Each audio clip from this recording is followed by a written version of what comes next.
Hello and welcome to lesson number 16. This is the final video in our series, and you're currently taking a look at snapshot number 9. And so we want to review what took place over the past hour, hour and a half of development or so.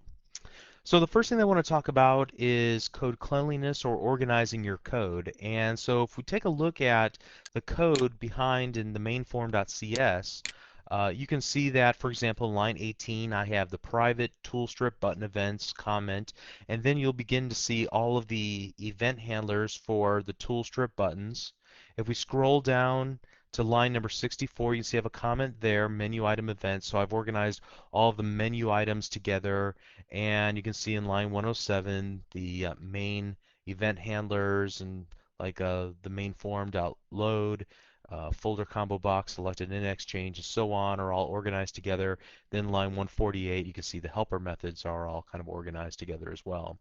Now, in the Visual Basic version of this video, what I've done was use regions to kind of roll up all of these similar methods together. However, in C#, the region doesn't exactly work the same way. You can't put it inside of a class and expect the results to be the same as they are in Visual Basic. However, I'm still able to accomplish something similar to organize my code through using the comments.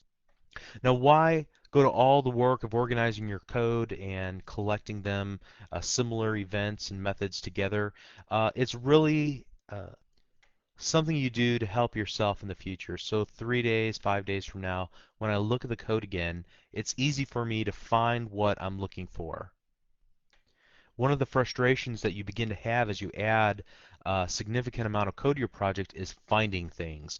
And so you can cut down on some of that frustration by just taking a few minutes when you need a mental break to copy and paste your methods and kind of organize them in some way. Now, some people organize all of their methods alphabetically. I choose to try to organize the methods in some type of a logical container. Any way you do it is fine.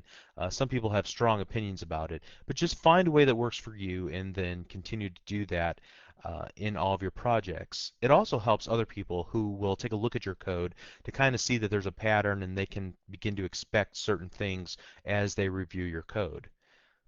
So as you become more of a professional code developer, code cleanliness and organization of the code is very important. On a slightly related topic, you'll notice that I have created a series of helper methods where formerly all the code existed to, for example, add a folder tool strip, or I'm sorry, add a folder, or delete a folder, or edit a folder to call up those dialogues. So what did I do? I basically took all that code out and I refactored it into its own method. So if you were to double click on the add folder so that the entire word is highlighted, right click it and then select go to definition, you can see in line 150 and following all of the helper methods that will, for example, add a folder or in the other cases, edit and delete folders. So I've just moved this code. Now, why did I do that? The reason is because I anticipate in the future adding some functionality to the menu item and possibly even adding some contextual menus and maybe some other shortcuts that may also allow the user to easily add a folder. And I don't want to just copy and paste all this code in lines 152 through the end of this method here in line 1 or 200 rather. I don't want to just copy and paste that into, for example, a menu click event and then a context menu click event. There's an old adage in software development that says you should never write the same code twice. And so we're trying to strive to create one method that encapsulates this functionality, then call that method everywhere we need to add a folder. So this is closely related to code organization, making sure your code makes sense. As you're combing through your code, looking for opportunities to refactor it in such a way that it's more readable and that's more concise. Okay.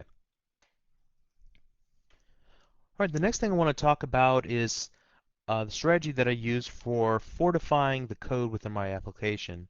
And we've already talked about declarative exception handling in lesson number 11, specifically how to use the try-catch statement in order to make sure that our applications don't just blow up whenever they encounter a problem. So as you can see from the add folder method in line number 150, This is the method that we've implemented to pop open the folder dialog, allowing the user to either create or edit a folder name. And you can see that in line number 165 and 167 that we retrieve the result, whether the user clicked on the OK button or the cancel button. And then based on that, we're going to, if they clicked OK, we're going to add a new folder row to the data set, which in turn will update the underlying data source. Okay. So you can see that there are some potential problems here. The first potential problem is in line 172, where we're setting the folder name equal to whatever the user typed in the folder dialog in the folder name text box. Now, you're not going to really see an exception occur here, probably, unless there's some type problem of some nature. What you will see that manifested in, though, is in line 174 or 176. So if the user typed in too many characters for the amount of space that we've allocated in the database, we might encounter an exception there, or too few values. And so when we go to actually add that folder row to our data set, we might encounter a problem. Or more likely in line 176, whenever the update method is called of our folder table adapter, we might have a problem then. What kind of problems can occur? Well, the first one would be a folder row that just doesn't match up with the underlying database. Maybe the user went in and was playing around with the RSS dataset.xsd, or maybe they went to the database and they were making changes to the folder table, or maybe they've opened up the rss.mdf file in another application, creating a lock on that file so that we can't insert a record, or any number of potential problems. So whenever those occur, we don't want the application just simply to blow up. We want to be able to exit gracefully. So what we've done is implement the catch statement in lines 189 through 192. You can see that we're popping open a message box that says, hey, there's a problem creating a new folder, and then we use the message property of the exception to give them the full text of the problem that was encountered. Now, you may want to rethink that. Maybe it's not a good idea to tell the user everything, but this would be a problem that's fairly unexpected. So perhaps we can give them some clues to what the problem is. Maybe they can say, oh yeah, I didn't realize I had another application open that might be creating a lock on the database, and maybe they can self-diagnose the problem that way. Others might choose to take a more um, strongly typed approach to this exception, where they test and discover other potential problems that can happen. What if somebody had a lock on the database? What if a table got deleted? Find the exceptions that are occurring and then create specific catches for those, and then write the appropriate error messages. That would probably be a more production-worthy version of our application if we were to go to that extent. And maybe in future iterations we can debug and test it to the extent that we can find all those very narrowly defined, small likelihood of actually happening type of problems, and then code for them. But in this particular case, we're simply popping up a message box, letting the user know, and hopefully he can diagnose it for himself. Okay, so what is the significance of this? Well, this is one way that I've implemented the strategy for fortifying my code, and it's a fairly straightforward example where we're popping open the message box if there is a problem. Now there's another example if we were to open up the rssmanager.cs, and you can see whenever we're working in this process newsfeed method that I've pretty much encapsulated the entire method in a try catch method. And we talked about the fact that it's probably not a good idea to always do this, that you might encounter some performance hits if you were to do this a lot, and that this was a method that got used very often within the application. However, this particular method works with several unknowns. For example, the internet. What happens when we can't connect to the internet? What happens when there's lost packets that are not delivered through the internet? What happens when we get an XML document that's malformed, or that's not where it used to be? What do we do? Well, we don't want our application just to blow up as we come across this type of newsfeed that has a problem, or with our own internet connection, we'd like the application to exit gracefully. So when those kind of problems are encountered, what we want to do is handle the problem. Now you can see there's a different strategy in lines 135 through 138 where I'm simply taking whatever exception was delivered to my catch statement and then throwing it up to the code that actually called our process newsfeed method. And why am I doing this? Why didn't I just either display the message box, display the problem in a message box or in a status label? Well, the reason is because, again, I want my RSS Manager class to be fairly autonomous and not be dependent on a specific implementation. If I were to display a message box in this class, I'm tying that implementation to my implementation to a specific type of application, a WinForm application. What if I wanted to use this in another scenario, like for example on a website, or if I wanted to use it on a console application or in like a Windows service? It wouldn't make sense to pop open a message box. So we don't want to tie the implementation to our class. Instead, I'm going to throw the problem up to the code that called it. So let's go back to our mainform.cs and take a look at the code that actually calls this. And I believe the code that calls it is the query channels method. So let's go ahead and find that in our list. Okay, so you can see here that the query channels, if you recall from our previous discussion, will go through each individual channel for the currently selected folder, or all the folders, I guess. And then for the current channel, it's going to then call our RSS manager.process newsfeed, passing in the URL for that channel. And so then we begin to go through each individual news item that is retrieved back from that process newsfeed method. So I'm going to use this try catch statement around all of this because again we're working with the database that we may not be able to control whether it's online or not and so on. And notice here in line 561 where I have this little breakpoint here, we'll turn that off, and that I also have that I'm going to take whatever exception is thrown and then toss it up. So this might have been a little bit of a lazy approach, but ultimately I knew that this query channels would have been called by some other method, that it couldn't just be called by itself. So I'm going to rely on whoever calls this helper method to take care and display the actual problem. So when an exception happens with process newsfeed, it's going to hit this second catch statement, which will take that same exception and then toss it up one more level. Notice also that I have a finally statement implemented, so I'm setting the progress bar back down to 0, and we'll talk about the progress bar implementation in just a minute. But let's take a look at finally in our refresh RSS feed click event that we have the try, and we're calling the query channels method, and then this is where we actually show where the problem was. There was a problem updating the news feed. Again, we're taking the easy route of just using the message property of our exception.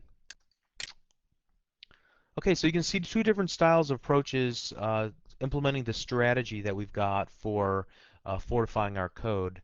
So let's move on and talk about one other aspect of providing some user feedback. And so for this, let's go back to the add folder helper method that we created. And you'll notice if we revisit lines 176 through 186, that we have this situation where we're adding a new folder row to our data set. Then in line 176, we're calling the update method to take that change, that diffgram, and apply it back into the underlying data store. In other words, to save it back into the rss.mdf file. Okay, and so one of the things that are returned from the update method is the number of rows that are affected. So I'm just going to save those off. As you see here, I've created a integer rows affected, which will give me the number of rows that were affected by the update method. Now, if that is greater than 0, that's good news. That means something actually happened. So we're going to give some non-invasive, non-obtrusive notification to the user that a new folder was created, and then as you can see off to the right-hand side, we're going to actually display the new folder name. And so where is this being displayed? Well, if we take a look at the main form.cs at the very bottom, you recall in our first snapshot we talked about the status bar, and there's the status, kind of the status bar off to the left-hand side, this progress bar that we'll talk about in just a moment. But next to it, and not really visible, is actually a label that's called status label. And so we will use the status label to update the user on things that we think they should know about, but it's not really super important that we need to interrupt their workflow. So almost all Windows applications have this, right? In fact, if you're looking at the Visual C# 2005 Express Edition, you get these little updates in the lower left-hand corner, which is ready. This changes text as you do different things in the tool. Also, what line you're currently on, the column, what character, and also if you have the insert key on or off and things of that nature. Okay, so you get a little bit of feedback, and that's all we're trying to accomplish here. So just about anywhere where I call this update method, you're going to find me saving off the rows affected and then checking to make sure that something actually happened there.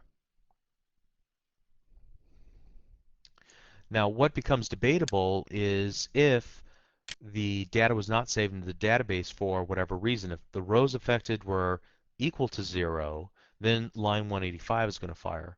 Why would rows affected equal 0? Well, that would be a scenario where, for some reason, the row was not saved to the database, but an exception wasn't triggered. Now, why would that happen? I'm not completely sure. I just know in the past that as I've checked rows affected, sometimes that happens. So I don't really need to know that. I just want to prepare for the scenario where it does happen. And so I just basically use the status label, that non-obtrusive approach again. Just tell them that there was a problem creating a new folder, that we couldn't save it into the database, and we leave it at that. Now, some might argue that in a situation like that where the user is expecting to see a folder in the list, it might be too subtle to expect them to take a look in the lower left-hand corner to see that, oh, this operation was not completed correctly. So that's just a design decision that we're going to have to live with.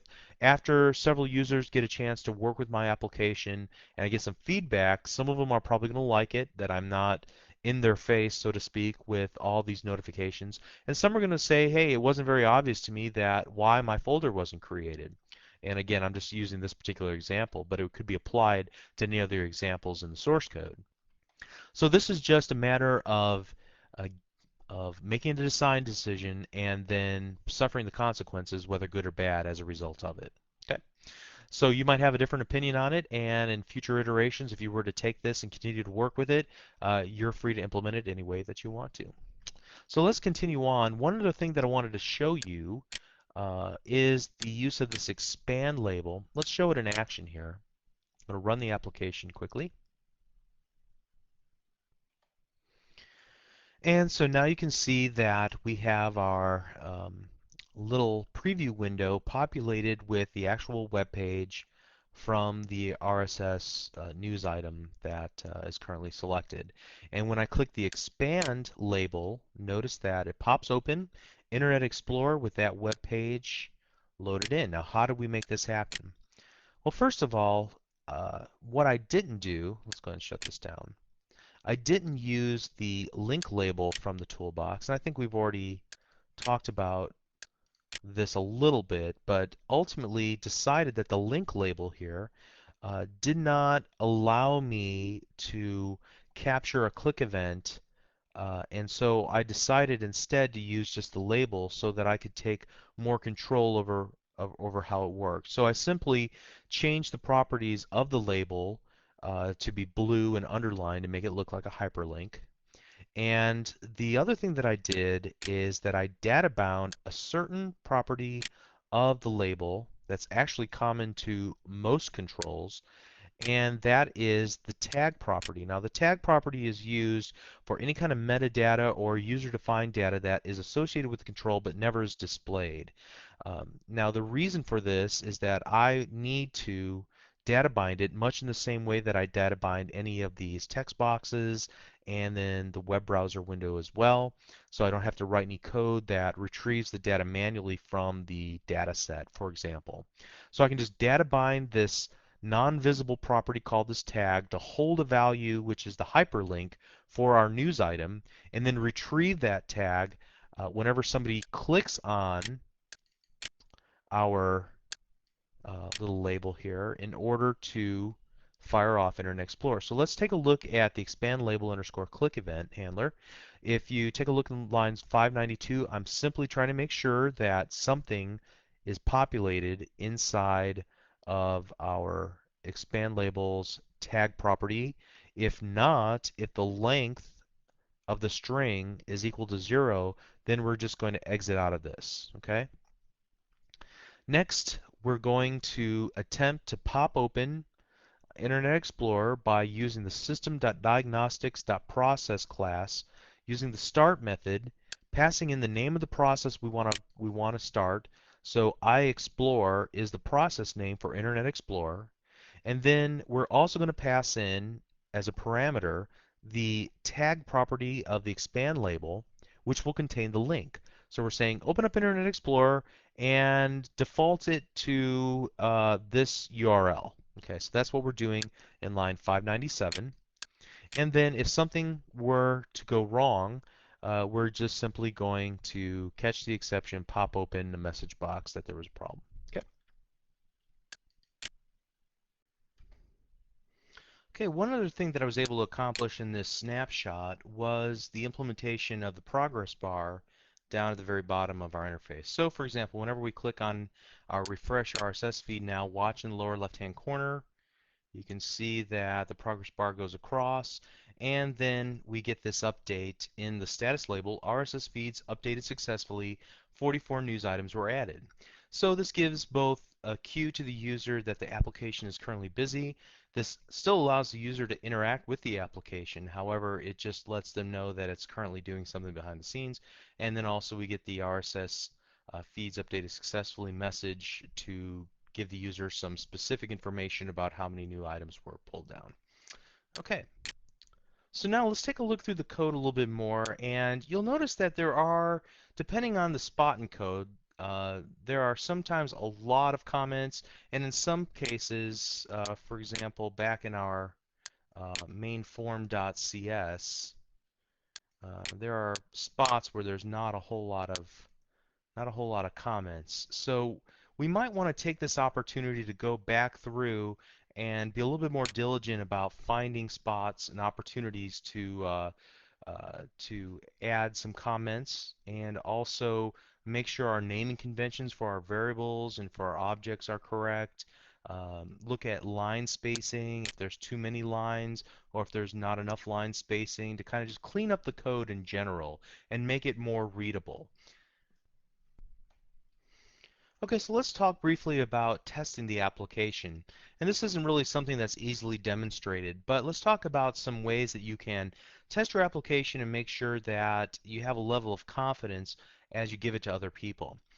Some of the things that you can do to test your application are, for example, to go through each of the various fields. So when you're, for example, adding new channels or editing channels and adding and editing folders as well, you might want to attempt to type too many characters, too few characters. Maybe when we're back here on the main form, we just try to click buttons randomly or in a different sequence than we would normally expect, or that we've normally been clicking the buttons in. Perhaps we give the application to other people and let them try to bang on it for a little bit. Or we try to use the application and turn off the internet. Or maybe try to fill up our hard drive and then run the application and have it attempt to save data into the database or move the database. Just see how the application reacts whenever we try to do some mean, nasty things to it. These are some of the best ways to test your application. Ultimately, However, whenever you let other people use the application, you're going to find the most feedback about how it performs on various operating systems and things of that nature. So that's when really, as the old saying goes, the rubber meets the road. But try to find as many friends as possible who will let you install it on their computer. People who are running Windows 98, people who are running Windows XP, who are running Windows 2000, who are running a tablet PC. Just try to test the application on as many different platforms as humanly possible, and also solicit their feedback or release a beta version out for free to the general public and allow them to give you feedback. You'll get some harsh comments, but oftentimes you'll get some good comments from people who want to see the development of your application go further so that it's of more utility to them. So now let's talk about how to distribute your application to others. So to install your application on somebody else's machine, you're going to want to create an installation program or an install routine. So typically you'll want to deploy the application on a CD-ROM or over the internet. And so we have the option of how we want to distribute the application using Visual C Sharp 2005 Express Edition, as we'll see in just a moment. But we'll also get the options of what other files to include, dependencies like databases or any artwork, bitmap, GIF files, and so on. And so let's go ahead and get started doing that by right-clicking and selecting Properties from the Solution Explorer. And then it gives us a series of tabs that allow us to view the properties for our project. We're interested in the last tab at the very bottom called Publish. This will allow us to define where we want to publish our application to and also set some other important information. So let me just move this over a little bit here.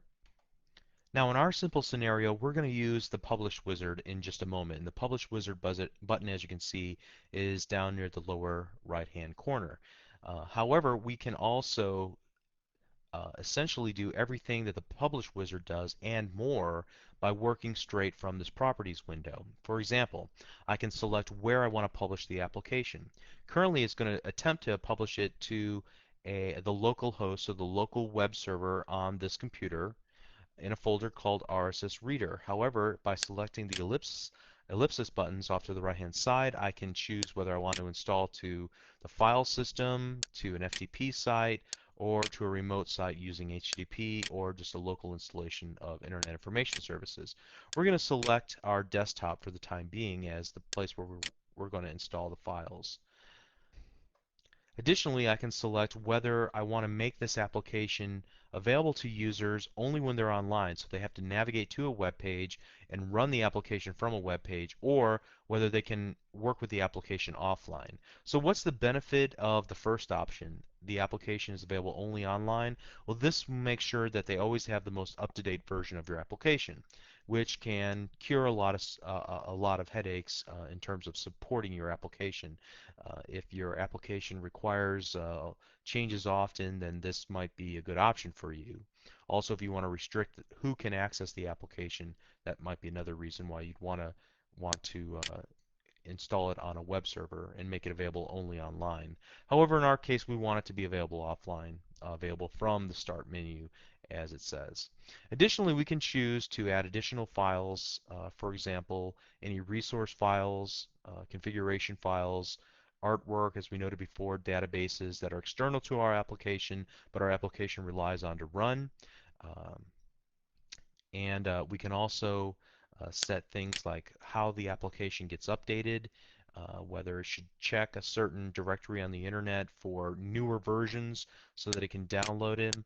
Also, we can set other information about um, the name of our company, the product name, the support URL, and so on, and this will get displayed to the user as they're attempting to install this .NET application on their computer to give them some level of confidence that they are installing the application that they did indeed intend to install. And you have some other options as well, as you can see, for deploying to a web server and to a CD and so on. Additionally, at the bottom you see this ability to add versions to your code that will increment automatically each time you publish. And versions are meant to just let the user know which version of code base that they're working with currently. So as a support professional, you might ask, what version of the application are you currently working with? The user would then be able to look at a help screen or some configuration file that would tell them which version of the application they're working with, and that might help the support individual determine what the exact nature of the problem is, because it's perhaps a known problem in certain versions of the code base. So let's just go ahead and click the Publish Wizard button for now. We've already selected the location we wish to publish to. This allows us to select how the users will install the application, whether from a website, from a network path, a UNC path, or file share, or finally from a CD-ROM or DVD-ROM. So I'm going to select for now the CD-ROM, DVD-ROM option, and we will then burn these files to disk and distribute them to our friends that way. Click the Next button. It asks us if we want to enable the application check for updates on its own. That's a little bit more advanced functionality that I'm not going to enable in this iteration, so we're going to leave the default selection. The application will not check for updates. And we're ready to publish. I'm going to click the Finish button. As you can see in the lower left-hand side of the screen now that the build is in progress, that it's publishing our application, and that it was successful. It opens up automatically the folder where these applications have been installed. It's been installed to our desktop, so if we were to just close this down and minimize this, we can see now there are a series of folders that I'm going to drag into place over here, and files that comprise our application. So we could take these files and burn them onto a CD or DVD using any software such as Nero, or software that is available from Microsoft to do the same thing. But what we're going to do is just test our installation by double-clicking the setup.exe. Okay, so we're given an application install security warning. We could avoid this type of warning if we were to include a security certificate in our application when deploying it. Again, a little bit of an advanced topic, so we're not going to go into that right now. Click the install button, and it looks like everything installed successfully. And it automatically pops open our application for us to play around with. So it looks like we have a successful installation of our application. Now all we need to do is just take these files and either put them on a network drive or burn them to a CD. Okay, so we've come to the end of our 16-lesson series on developing applications using Visual C# 2005 Express Edition. We started off by building Hello World applications, and now we're building applications that go on the internet, can grab down XML, can parse it, save it in a database, display it on screen.